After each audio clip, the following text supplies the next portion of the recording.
How you doing, everybody? It's Wardy here, and as you can see, we're back at it talking about the Amazons, and for a second straight day, we have a Big Mets update segment that has everything to do with a starting pitcher that the Mets could acquire from the San Diego Padres. Yesterday, we dropped a video on the Mets' initial connection with Dylan Cease, and right as we posted that, our friend on the platform who joined us for a live show a couple days ago discussing this player and more, that being Pat Ragazzo on the beat for the Mets with an affiliate through Sports Illustrated, he came out reporting stating, yes, the Mets are not only in the market for Dylan Cease, but they also are for obviously Michael Cain. We previously touched on that a couple days ago. We're going to further expand on that here today, everybody. So let me see your initial reactions in the comments down below. If you guys are for or against the Mets potentially landing Michael Cain. We'll get into how Cain is a potential greater fit than Dylan Cease, the pros and cons and everything in between. What is there to know about Cain's game? How likely, unlikely is he to be dealt by AJ Preller this offseason, especially to a potentially no rival there, at least competing for a playoff spot in the National League,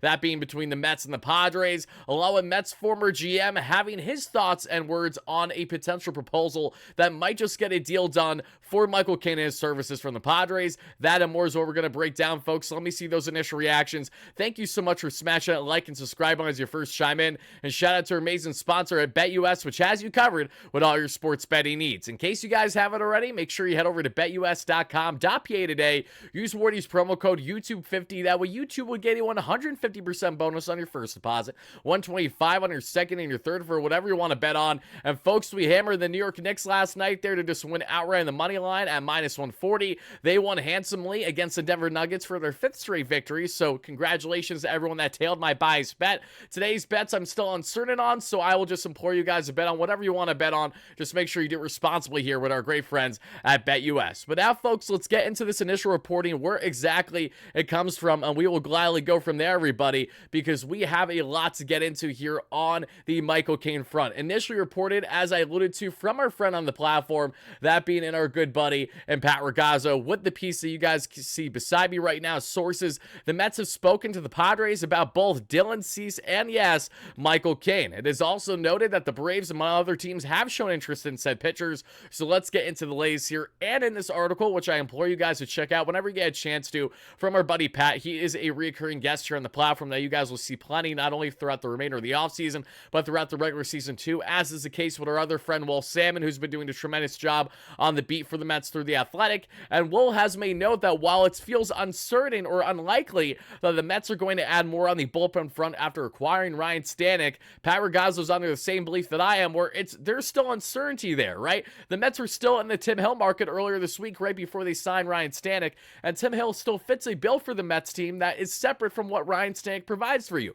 One is a crafty southpaw of a side armor that'll really go up against lefties, especially. The other is a flamethrowing right-hander that you can utilize in more high-leverage situations consistently at times, versus Hill, where he can fluctuate in those roles, but he was great with the Yankees. No less, we talked about that plenty on the platform recently, but now let's get into Michael Cain here in the current connection, because the piece does go on to state the following, folks. As things currently stand, from what Pat Ragazzo is hearing, the Mets are more in, and it appears a more likely fit with someone like Michael Cain than Dylan Cease at this point in time. Now, as someone who absolutely loves Dylan Cease, I would love him in this Mets rotation. I was a little bothered. Nah, I shouldn't say bothered, but a little bummed to initially see that, only because of my personal bias that I have with Dylan Cease going back a number of years during his time with the Chicago White Sox. 2022, he really broke out greatly for them, and he had a nice bounce back year this past season. Is potentially his one and done year there in San Diego with the Padres. But Michael Cain is no slouch, and he's a guy that certainly fits the bill better than Cease, you would argue, not only on value and what you'd have to give up to acquire someone like him, but also in how he fits the mold for this Mets team versus Cease, because they both have ace caliber stuff. They both are Cy Young award winning type stuff coming out of the National League this past season, and they're both on the final years of their contract. Michael Cain, as you guys see down below there, in 31 games this past season and over 170 innings for the first time in his major league career. He's pitched that much. Prior to that, he pitched just over 100 innings there in his final year with the New York Yankees, split as both a starter and a reliever for them.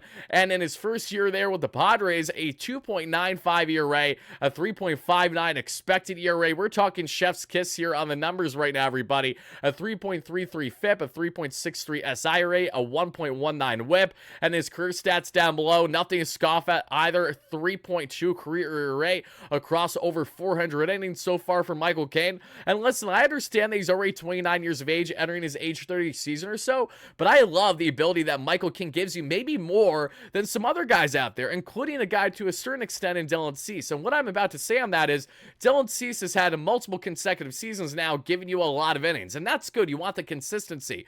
But Michael King is just getting his professional career started on the starting front, so we're going to see him have plenty of life and probably a good amount of longevity with that arm as long as it stays stable. Per Fangraphs, he's projected to get more innings than this past season versus any other year in his career, rather, at 180 innings there, with still right around a 3.5 ERA. So he's expected to put up another very strong year for the Padres or for any team that has the luxury of acquiring him. So let's get into not only why are the Mets more in talks for Michael King than Dylan Cease. The obvious one is value. Michael King doesn't have the consistency as a frontline starter the way that Dylan Cease has over the past 4+ years to compete with. Michael King has really blossomed over the past year and a half of his career. Cease has more longevity in what you're getting from him, and around the same age. That is why he's going to have higher upside, at least in regards to what you're giving up trade-wise. Michael King isn't going to cost you anything cheap, but knowing he's a rental, knowing that you're not going to give up a complete arm and a leg, and maybe your other arm and then some for him,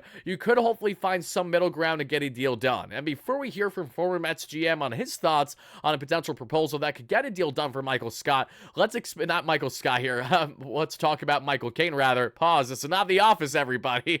Now I'm just thinking of when he's going to get his favorite slice of pizza, and it's Sbarro as Susie enters New York. If you know, you know. Tangent, Wardy. Let's reel back in. Okay.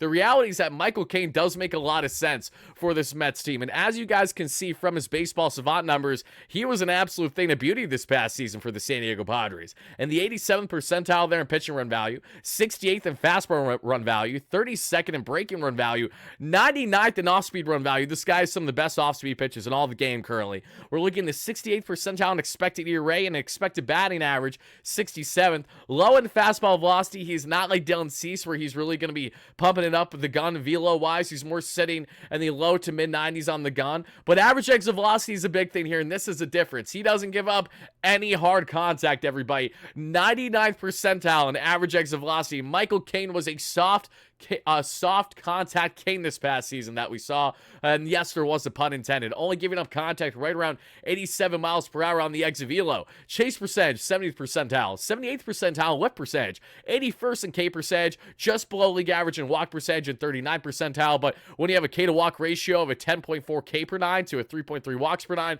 who's complaining? Then you have a barrel percentage in the 79th percentile, 97th in hard hit percentage. Like I said, the guy does not get hit hard whatsoever, while the best and most elite in not only all the National League, but in Major League Baseball, based on these recent numbers. Ground ball percentage right around league average too, so he can work. Will endure up the middle there plenty.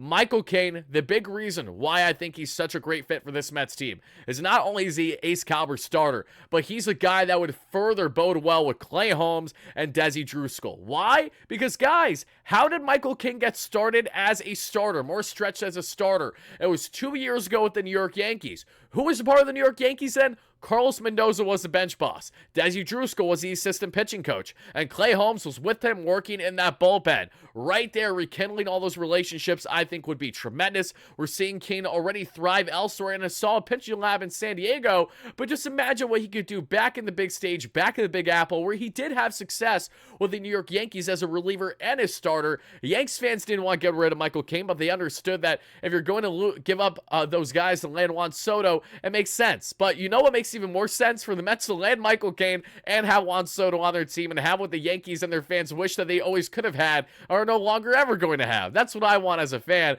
even if it's a one and done year with Michael King. And yes, that emphasis on a one and done year, knowing that he's not locked into an extension at all, is concerning. That's why you don't want to give up too much for a guy like him, understandably so. But before we get into the exact value that someone like Michael King has, we also have to understand the connections further here with the Mets and the kind of things that benefit them, especially in their pursuit of someone like him. They're showing more interest here than someone like Dylan Cease. And they've already gotten to the point, that we know of exchanging players, because in this report here from Pat Ragazzo that I'm going to show each and every one of you guys, it is noted that moving a top 10 to 15 ranked prospect in their farm for King is one scenario that the Mets and Padres have discussed. It's unknown what else a potential trade package would include, but the Mets have been trying to trade Marte and are willing to eat the majority of his contract.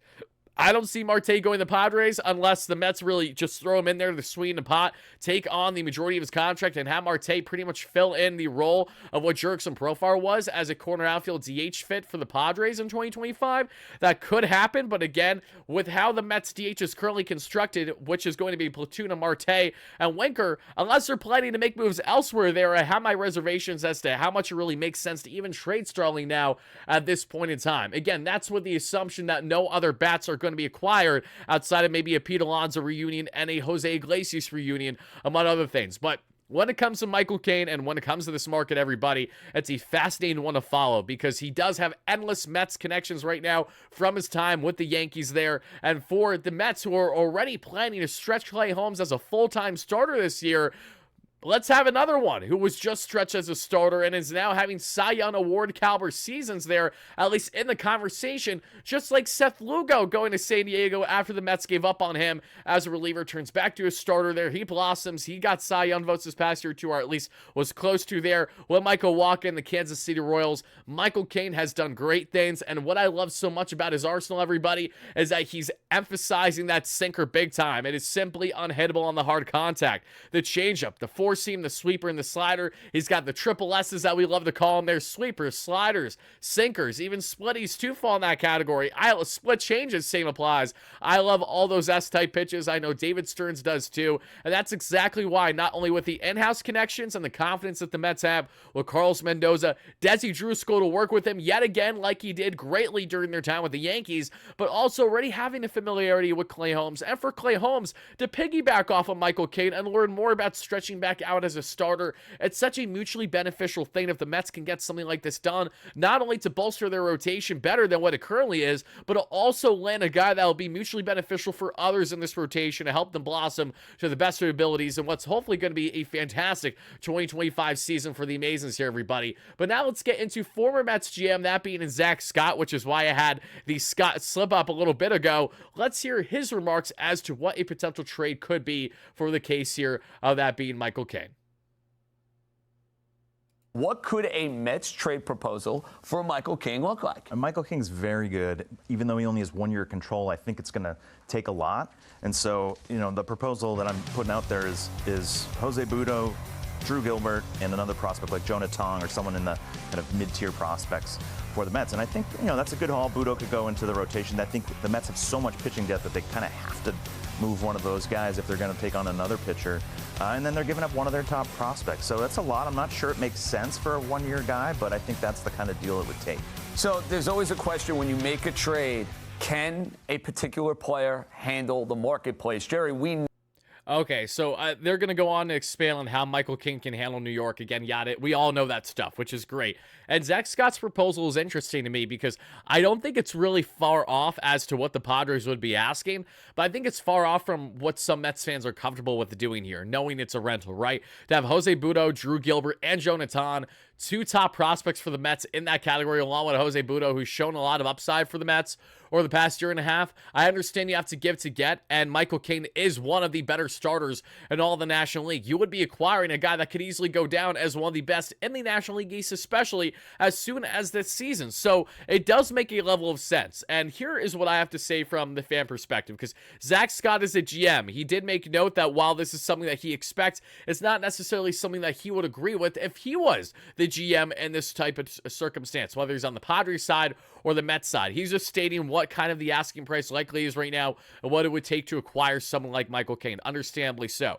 Jonathan is hard for me to stomach, but I understand you do have to give up probably one of your top pitching prospects, even in a rental situation for someone like Cain. There's also a great expectation that the Mets would bring back Michael Cain, because why wouldn't Michael Cain want to stay with the Mets? The Mets will have an ability to spend on him, maybe not as much long term, but they will certainly have the interest more on the shorter term route, and Michael Cain's ability to win is certainly now, and probably a greater chance with the Mets, with Juan Soto now, than he'd ever have during his time with the Yankees or the Padres over the past couple of years. So for Michael Cain, how much does it come down to his priorities? How willing is he to get to the table right away for early extension talks? Because as long as there's mutual interest there, which I'd imagine that there would be, this is one that I think is more stomachable should you have to give up some top prospect talent. Now, where I have a little bit of a hard time is the idea of both Drew Gilbert and Jonathan. time, because one, the Mets don't have a lot of key offensive prospects in the outfield to look at right now. It's very few and far in between.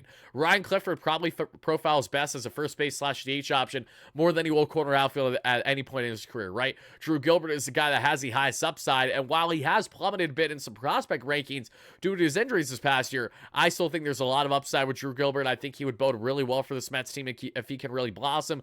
But would I be losing sleep over it if the Mets gave up these assets for Michael Cain? Truthfully, no, I wouldn't, knowing how much Cain can immediately impact them. And should they bring back beyond the 2025 season, could be an ace cobber starter for them for all we know, the next 3-4+ years. And that's something I think is worthy of what the prospects that Zach Scott has proposed here. Personally, I would take out one of Jonah Tom. I would probably take out Drew Gilbert there.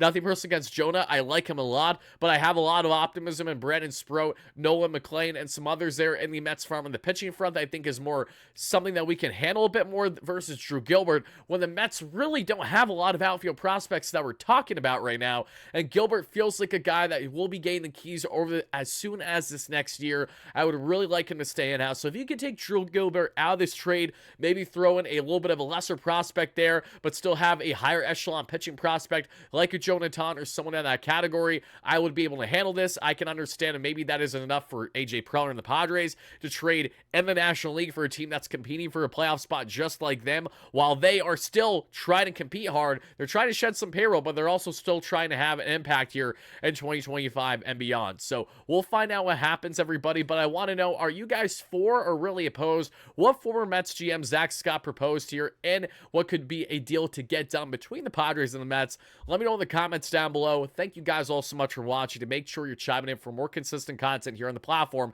talking all things Mets. We may be back live later on this evening, but if we are not, then at bare minimum, you guys can check out, I will be live in the Bleacher Report app today, right around 4 p.m. Eastern, as long as this video comes out before then. I do believe it's going to, so be on the lookout for that. We'll talk more on the Dylan Cease trade rumors as the Mets, the Cubs, and other teams are currently involved in that market. We'll touch a bit on Michael Cain. We'll talk about the trade that didn't happen between the Reds and the White Sox and Luis Robert, and where Robert could be headed if he's in fact still dealt this offseason. That and a whole lot more across Major League Baseball. MLB Daily segment, 4 p.m. sharp in the Bleacher Report app. Hope to see you guys there. Let's go Mets, baby. Peace out. Have a great one, folks.